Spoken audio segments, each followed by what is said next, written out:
Okay, let's go ahead and get started on falls.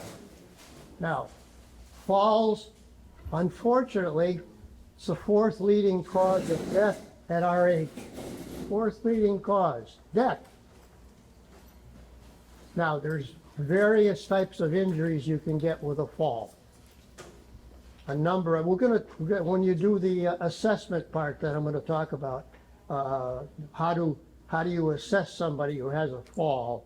We'll go over the major injuries then. But nevertheless, things like fractured hip, 275,000 Americans had a fractured hip in 2023. 275,000. It's a lot. Half of them never got back home. They either died or had to go to a nursing home. Half of them never got back home again. And that was just the hip fractures. It's even worse when you have the brain injury. So that basically describes a couple of the major things we're going to talk about. Okay, so knowing that, I know it's very pessimistic, but there are things you can do to at least reduce your risk of a fall. And that's why I'm here, to show you the exercises that you need to do. Back when I was in grammar school, I had the good old nuns. And every time you started a year, in fact, I think today's the first day of school in a lot of the towns, what happened is that they reviewed everything for 2 weeks, reviewed last year's stuff. I said, what the hell? I'm not learning a thing here. But then I asked the nun, and why are you repeating everything again? Well, because repetition, you're going to remember. And by God, she was right. You remember it when you keep doing it, keep doing it, keep doing it. And I'm going to show you the exercises that you can do at home to try to get that ingrained in your mind, how to exercise and how to fall properly. And of course, how to get up, assuming you can get up. Okay, so with that in mind, let's start doing it, huh? So that's a little bit on the demographics. Of all the falls that occur, and there's over 600,000 falls reporting to the emergency rooms in the United States every year, 600,000. 60% of them, they had absolutely no control whatsoever. Falling on the ice, they had no control. 40% of them, they went down slowly, or they had control. So you're not going to be able to control every fall. But 40% is not bad. Might keep you from getting a major injury. So it's worth doing the exercises to try to prevent it. But what we're going to do now, we're going to go over the principles, basic principles of falling. What are you going to try to do when you fall?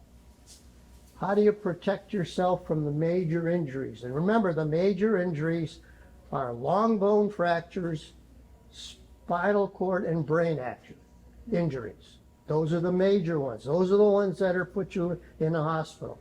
Those are the ones you may not get back to your home again. So how do you protect yourself? Well, first, let's talk about the head. Always the head first. How do you protect yourself against a head injury when you're falling? Okay, so I'm going to get up in order to show you.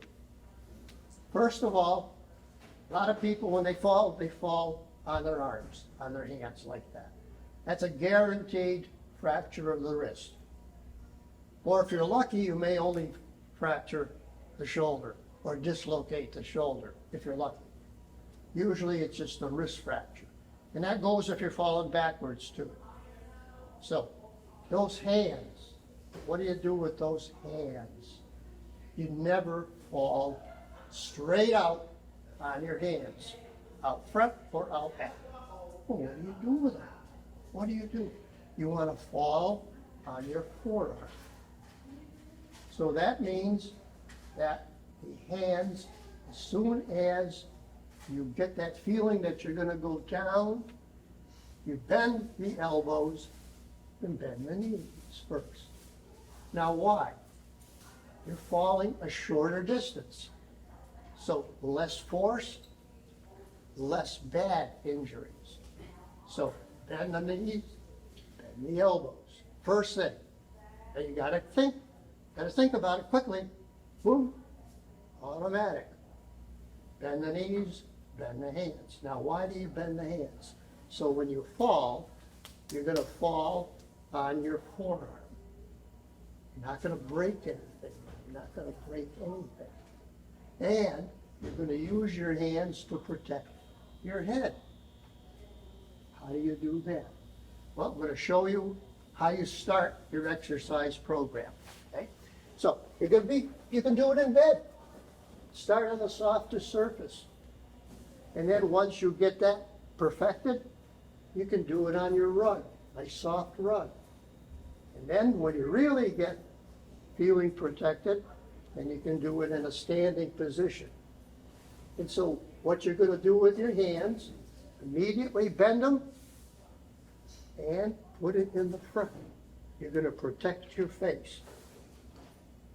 And if you can, turn your head. So that way you're not landing on your nose, whacking the front of your head, on the side, and then hands in the front. So what you're gonna do first is just get on your four points. 4 points. And you're going to go up and down. And I didn't turn my head. But notice I landed on my forearms.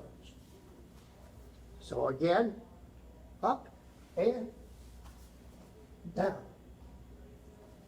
So those two things, landing on your forearms, turning your head, so that's a forward fall. Once you're accustomed to doing it on the bed, then you do it, like I said, on a rug.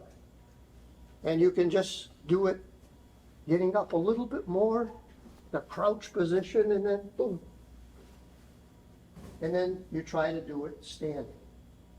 Now what about falling backwards?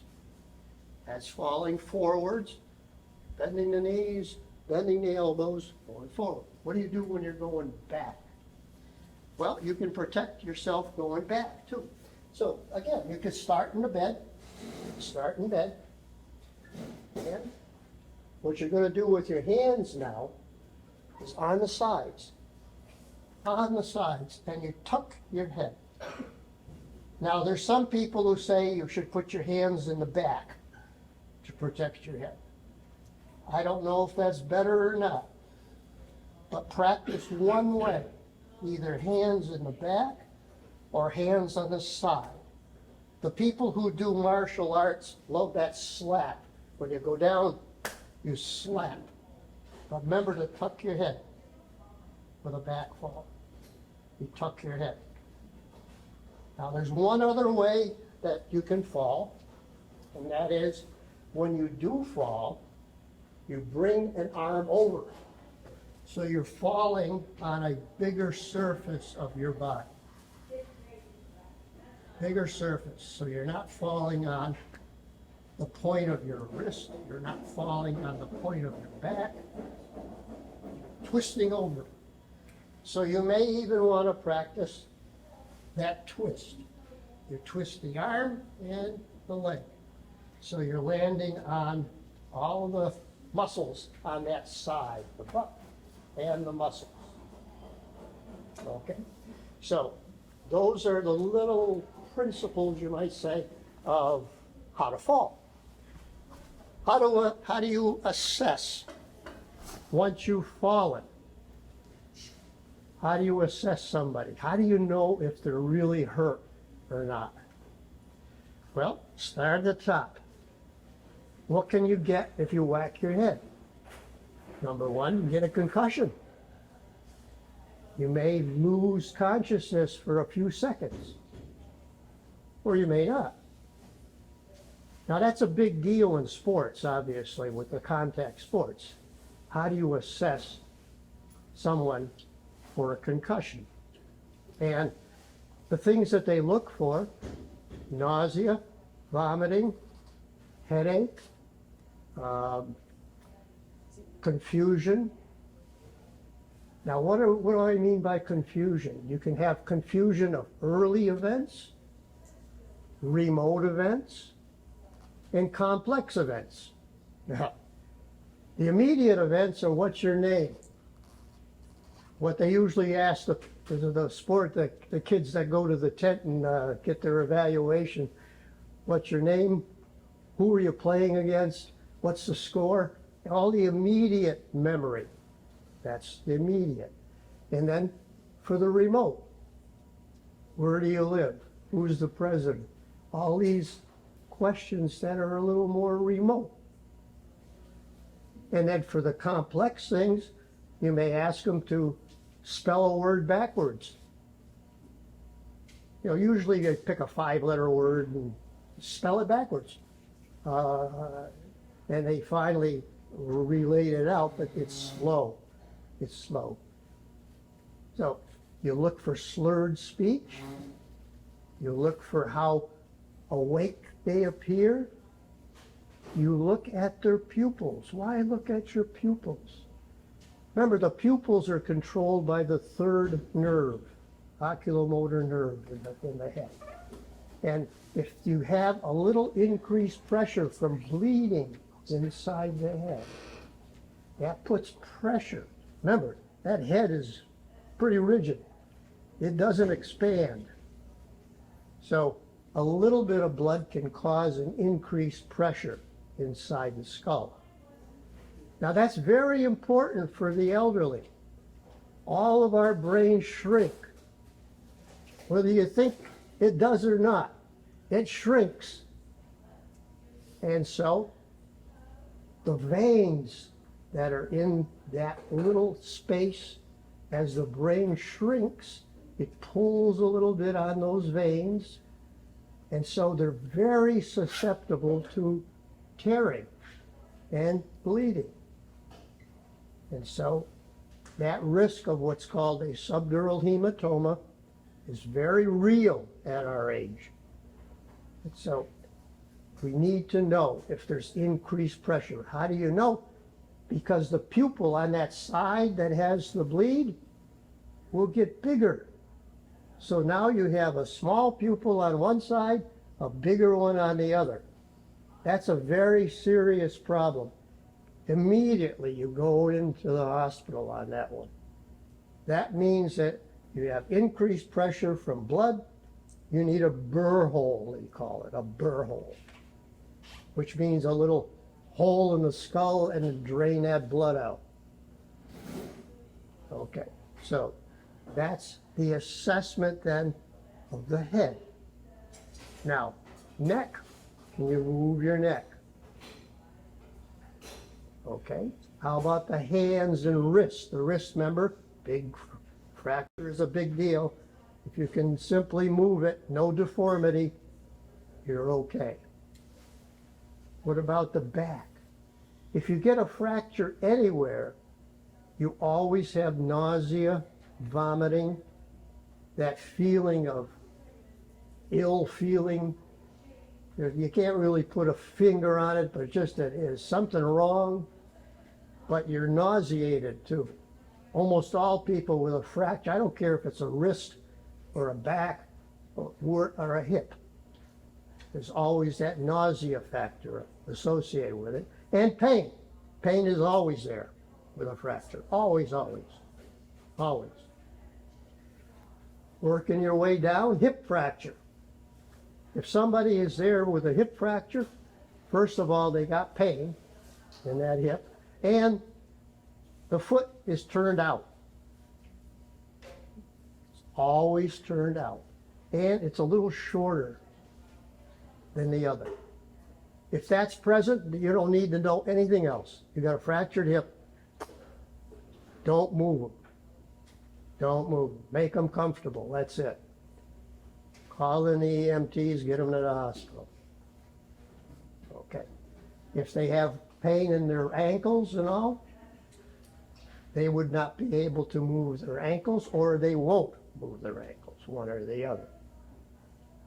So those are all the major areas. How do you assess? Those are the things you look for. Okay? Now, you're on the ground, how do you get up? You're down, you got to get up. Now, you're not always lucky enough to have a chair nearby. There might be a stool, there might be a couch, there might be something nearby, if you're lucky. They never tell you about, well, what do you do if there's nothing around? They just tell you how to get up and walk to wherever you're going to go. But so there's always that luck component too, obviously. So when I tell you how to get up, there's always some object that you can grab onto to sit. Okay. The major area, let's say that you're on the ground and you're on your belly after you've fallen. Okay, so you've fallen, you got your hands out and head turned. You're feeling okay, no major pain. You're embarrassed, of course. What are you going to do? You can. This is a very convenient position, actually. So what you're doing, bring your feet onto your toes, hands back, and you're going to work your way up to 4 points. 1, 2, 3, 4. 4 points. Now you're going to have to walk it over slowly. Always take time in between the movements to make sure you're okay. Make sure you're not too dizzy. A lot of times, simple dehydration will make you dizzy and down you go. Then you get a hand on your chair or whatever. Then you can get 2. Then you move over. Now, whichever leg is the strongest, put it up. Push up and sit. Now, what do you do if you're on your back? Okay, so let's get down again. And now you're on your back. In order to get onto those 4 points, you move the arm over, move the leg over, and just turn. Just turn onto your 4 points. Now you're on your 4 points. Arm goes up, other arm goes up, one leg up and down. Okay, those are the major points on getting up. I mentioned the risk factors for falling. Number 1, age, over 80. That's most of us, over 80. Osteoporosis, usually worse in women than men. And so we see a few more hip fractures in women than men in that age group. Third risk, fear. If you've fallen once, that puts the fear of falling into the head. And that fear factor is very important. So that's another reason why you should exercise to try to prevent a fall in the first place. That gives you more confidence, reduces that fear somewhat. But fear is a big factor. If you've fallen once, you're twice as likely to fall a second time. You fall a second time, you're 3 times more likely to fall a third time. In other words, every time you fall, your chances, your risk of falling goes up. Because that reason you fall is still there. And it's getting worse as you get older. Okay. So those are all of the risks, yes. Yes, and I'd like some help with this. I think my biggest fear is falling down stairs, and it's not large amount of stairs. It's falling from a porch, maybe 5 or 6 stairs. Now, you said you put your hands up like this Yeah. into your face. What do you do with your legs? Well, the legs are just gonna have to do on their own. You can try twisting, landing on the side, Yes, which will reduce your chances of a long bone fracture. okay, But that's about the only thing you can do. okay. I'm a big believer in stair lifts. We use a stair lift in our house for my wife. She was so happy to get that damn stair lift. She doesn't have to carry stuff down the stairs anymore, which increases your risk. Puts that onto the chair on her lap and comes down. We have another set of stairs and we're getting a lift on that one as well. Not that expensive to get a chair lift. Number 2, you should always have a medical alert button. Now you say, why the heck do I want to spend money on a medical alert button? Because you never know. You say, why the heck should I wear a button, for God's sake? Because if you fall and there's nobody around, that button could save your life. There are some very good medical alert buttons that are out there. They use satellite tracking and all. Not that expensive. You don't need all of the bells and whistles that can come along with it, but you need something that'll protect you outside as well as in the home. Now today, we're making some copies of how to fall protect your home. And it goes through each of the individual places in the home, the kitchen, the bedroom, the bathroom, goes through all of what do you look for to make your home as fall-proof as possible. So we're gonna give those out at the end. That's your little gift for coming today to let you know how to fall-proof your home. Okay. So we're here too to try to emphasize the effect of exercise. How can you prevent a lot of these things from happening? So that's what we're going to go through. We're going to go through all of our exercises now to try to minimize all of our fall prevention. Okay, well, let's get up and you're going to use your chair. Not that you necessarily need your chair, but you damn well better have it. If you're going to exercise, for fall prevention, you're better off with a good solid surface. In other words, if I took this big cushion, that actually is not the best for balance. But it's great if you can do everything on a good flat, hard surface, then you go to a soft surface. And if you do well on a soft surface, then you go to an irregular soft surface, like a pillow, and then try to balance on that. That's a little tougher. So those are the gradations of what you can do to try to balance. Okay. First thing we're going to do, and I've done this on the last couple of sessions we've had, is you absolutely have to perfect weight shifting. That's why we use the Tai Chi.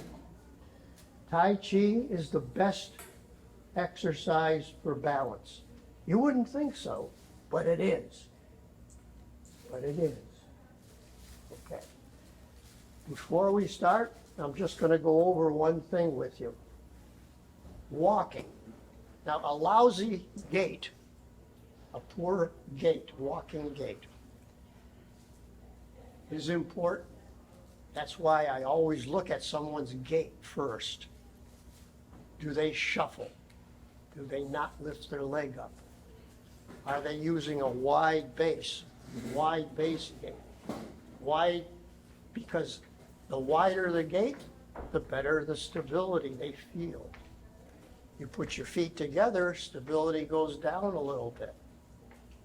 So, wide base gait, being not able to do your gait properly. What's a proper gait? Proper gait, foot goes out, heel, toe, and arm comes out, opposite arm comes out. Heel, toe, heel, toe. Now I'm doing it in slow motion, but this is a proper gait. Should be no more than a foot apart, 2 feet, when you're walking. Okay. So, knowing that, let's go ahead and start with some of the Tai Chi. With Tai Chi, you have to be very loose. Loose. Not a care in the world. You're thinking only of your breathing. You're breathing. You take a nice big breath in. To get a little bigger breath, you turn palms forward. Remember that mountain pose in yoga? Really opens up the chest. Get better oxygen that way.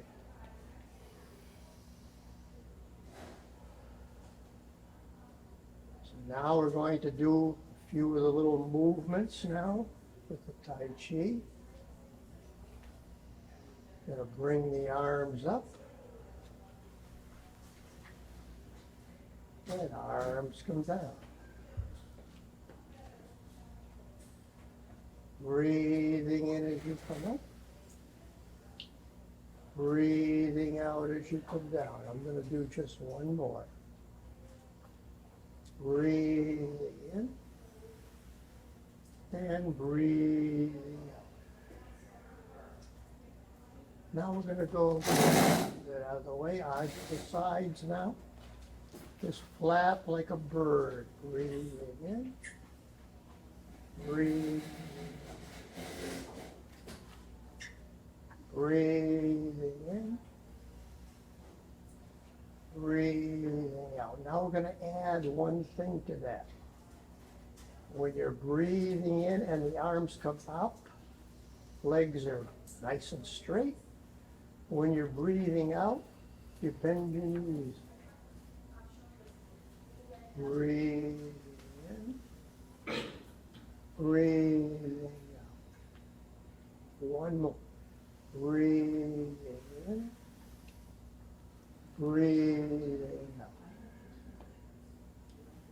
Now we're going to make a moon.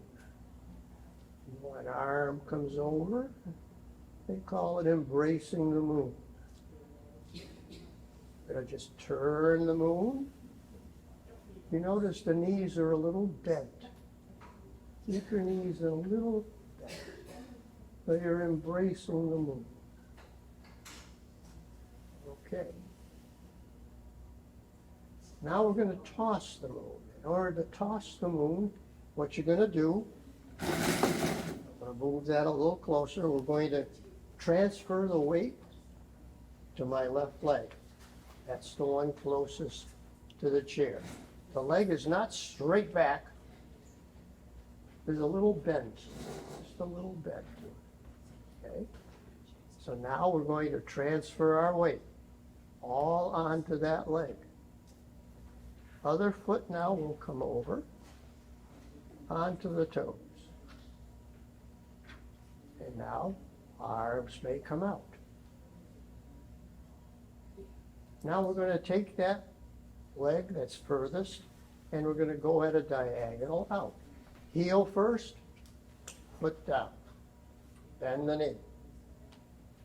Now we're going to take that moon,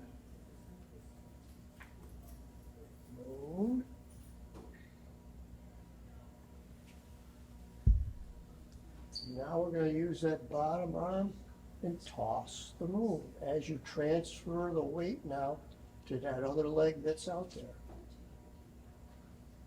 Bring it back.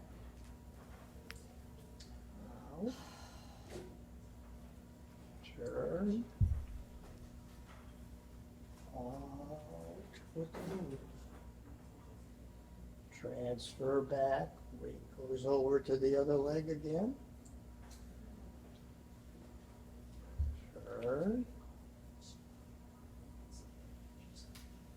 Transfer the weight. Should be able to start feeling that weight transfer. Now we can practice the weight transfer. First of all, feet are hip width apart. And what you're going to do is try to just transfer the weight. First with the 2 feet. You do it by leaning forward, leaning back, leaning forward, leaning back. One more, we're going to lean it forward and lean it back. Now I'm going to take that leg furthest from the chair over to the side. Transfer the weight to that leg. And back. Now I'm going to push this out of the way a little bit and transfer the weight to that leg. And back. Transfer to that leg. And back. One more transfer to that leg. And back. Okay. So now we're going to try to practice a little bit of the weight shift again. Weight on the leg closest to the chair. Slight bend to that knee. Okay. Transfer your weight. Feel that shift. Other foot comes up. Now you can practice this a little bit. You can slide that foot up. Slide the foot down. Slide the foot up. Slide the foot down. Now slide it up. Bring your knee over to the side. So it's just like that tree that we did with yoga. Bring it forward. Bring it to the side. Bring it forward. Bring it to the side. Slide it back down and weight on the 2 legs again. Now we're going to really work it. So keep that weight onto this leg. Still. Weight transfer again to that leg. This foot comes up. Bring it up. Bring it out. Point your toe. Bring it up. Bring it back. Bring it up. Bring it to the side. Bring it up. Bring it across. Bring it up. We're going to do those series again. Out, point. Bring it up. Back, point. Bring it up. Side, point. Bring it up. Cross, point. Bring it up. And down. Okay, weight on the 2 legs again. We're not done. Now we're going to take that leg, transfer the weight again onto this leg. Hopefully by now you're starting to feel the difference when you transfer that weight. This foot comes up on the toe again. Now we're going to take this leg again. Now we're going to slide that leg back and make a letter J. Then bring it back. Slide it back, make a J. Slide it back. One more, make a J. And slide it back. And transfer the weight again. Now one more transfer to do. Still using that leg closest to the chair, transfer that weight onto the toes. One more time. Now we're going to take this leg, this one here, use your left arm, this arm, opposite arm, and leg. And you're going to imagine that you have a wire or something holding that forearm to the thigh. So when this arm comes up, this leg comes up and down and up and down. One more, and up and down. Now we're going to add to that. You're going to come up, kick, and down. One more of those. Let's come up, kick, and down. Okay, now you got to do the other leg. And then put that there and try to finish it. You always got to be symmetrical. Symmetrical.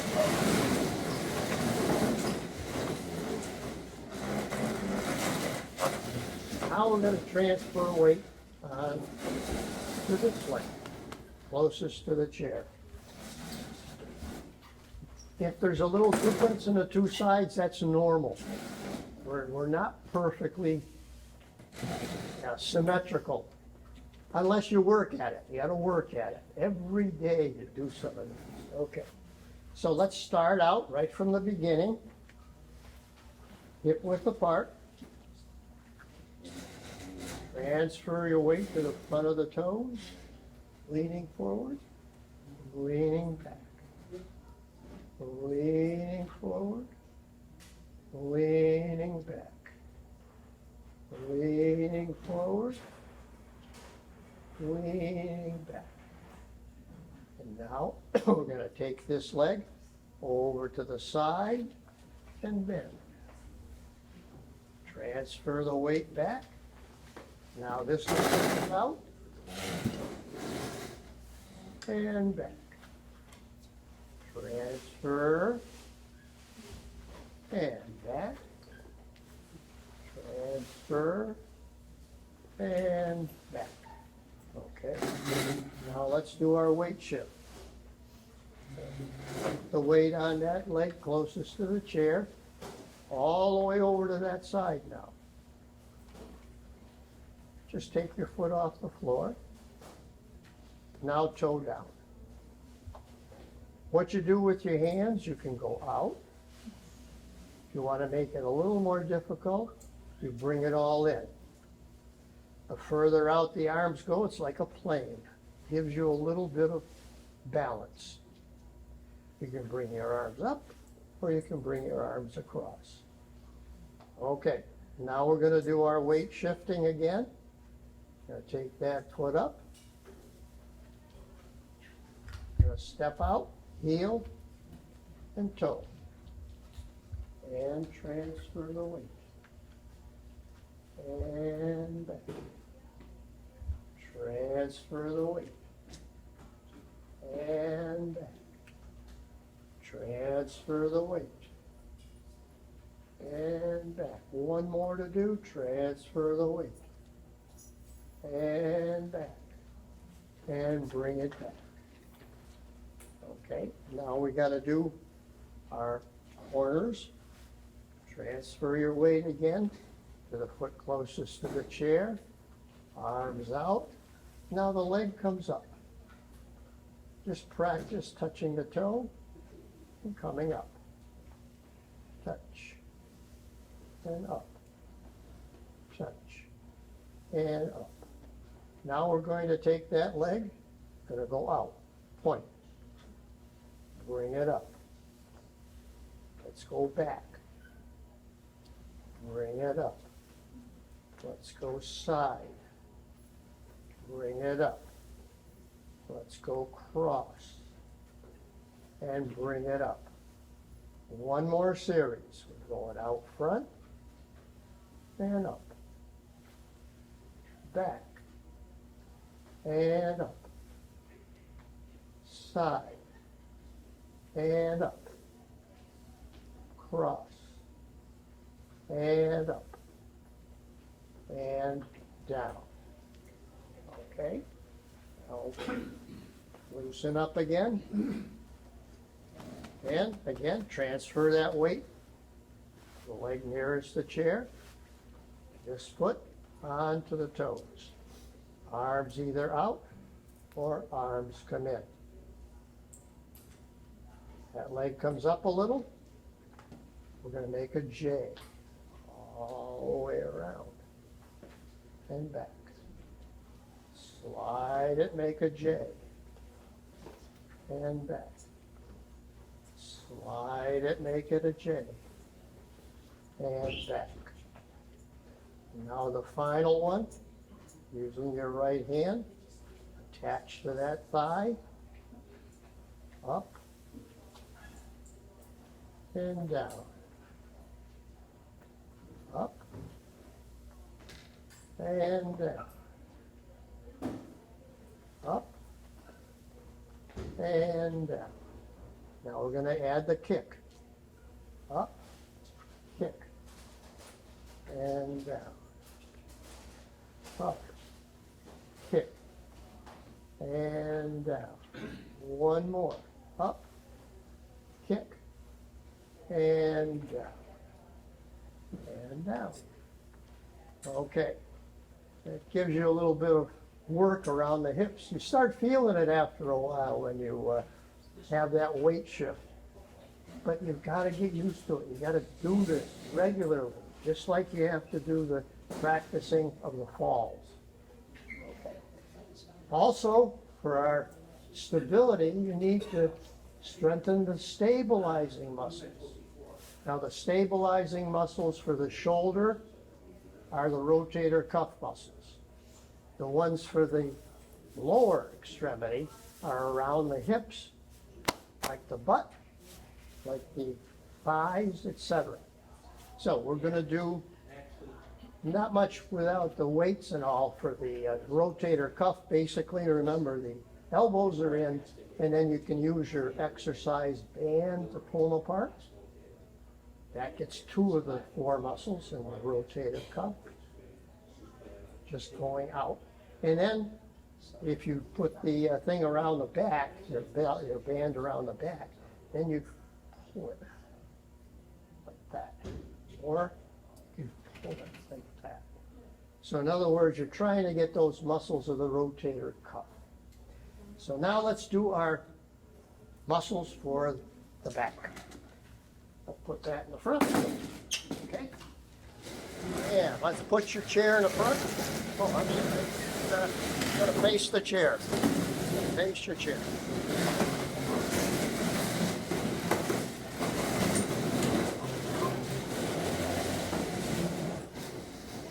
You gotta strengthen those gluteal muscles. Remember that big gluteal muscle that's in the back, that gluteus maximus. That extends the leg and moves the leg out. So we're going to strengthen the extension and the abduction. Okay. Arms are going to come straight up, and we're going to grab the sides of the seat. Keep your feet nice and flat. Nice and flat. And let's try our right leg first, straight back. Now raise it. Like I said, extension and then abduction. So raise it. 1, 2, 3, 4, and 5.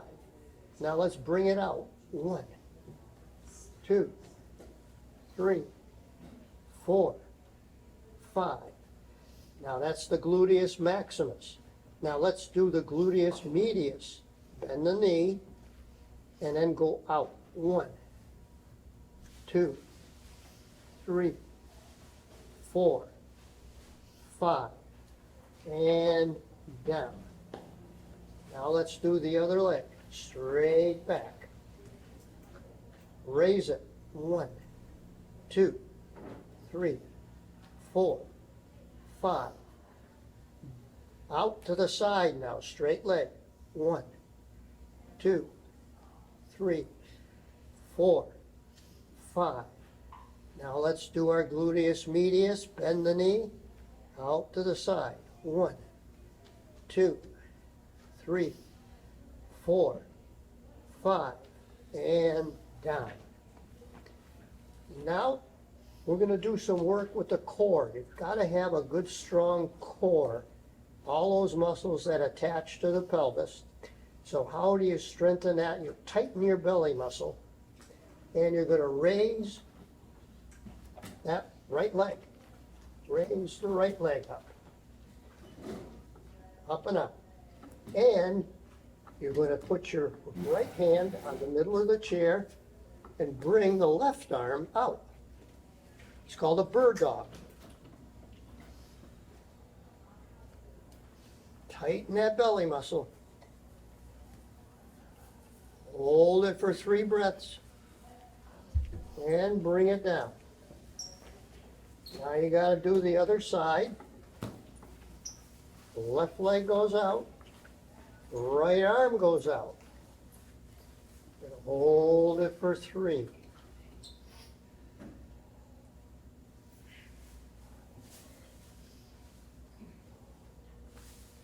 And down.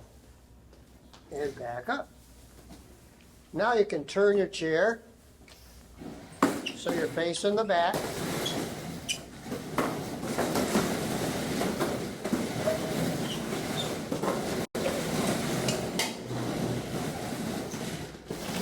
The other thing we haven't talked about yet, that is very important as far as balance goes, and that is your ankles and feet. Everybody has a foot deformity of some kind, either flat feet, bunions. There's all sorts of deformities you can get with your feet. And that's important, and your shoe wear is important. They always talk about having a good sole underneath that will grip well, but it isn't just that. It's also with a reasonable arch. It's also with a wide front, not pointed toe. You know, it's crazy. A lot of the problems you get with your feet are a result of the shoes that you're wearing all your life. With the high 6-inch heels and all, and pointed toes. That's not right. Well, it's no wonder you're getting a problem with the feet. But it isn't that. Men get it too. Men get it too. You need a wide front. You need a high arch back. You need to have a decent insert as well. And the insert should take care of whatever your problems are with flat feet and different things like that. Okay, so make sure you get a good shoe. Okay, let's work on our feet. First of all, you can hold onto your chair, up onto your toes. Onto your toes. Hold it for a couple of breaths. And down. Up onto your toes. And up onto your toes. And down. One more time, up onto your toes. And down. Now onto your heels. And down. Onto your heels. And down. One more. Onto your heels. And down. Separate your feet, toes pointing out just a little bit. Hands across your chest. Now we're going to do squats. Doesn't have to be a very deep squat. And remember, a squat, basically, you lead with your butt so that the butt goes back and up. Lead with your butt. And 2. And 3.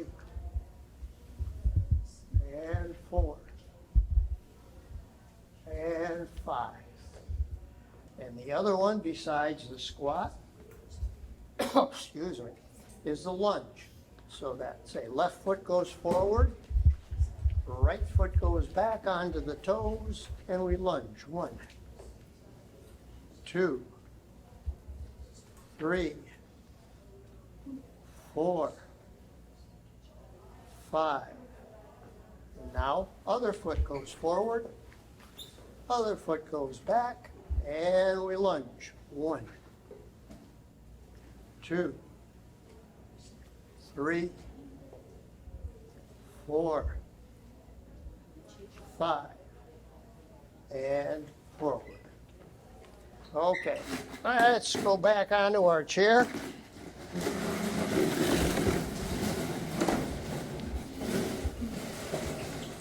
I think we've covered most of the stuff. We did the weight shifting, we did the stabilizing, we did our extremities, and we did our core. We talked about the shoes, the home assessment that Jean is making some copies for you.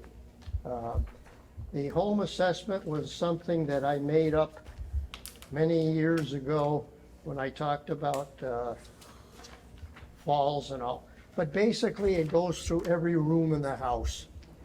And what you need to do to assess the house to make sure you're perfectly safe in a home environment. So we've got copies of that. I hope she's got them all ready for you out there. And like I said, that's our gift for you for today for coming. So that's it for today. Any other questions before we stop? Copies are right there. What's that? The copies are right there. Oh, she brought them in already. Son of a gun. Okay. She snuck in on me. I didn't see her. Yes, that's what they are. And she even has them all stapled for you. That's great. So pick one up on the way out. And remember too that no classes now for 2 weeks. And we will do stretching when we get back. Very good. Have a nice Labor Day. Thank you.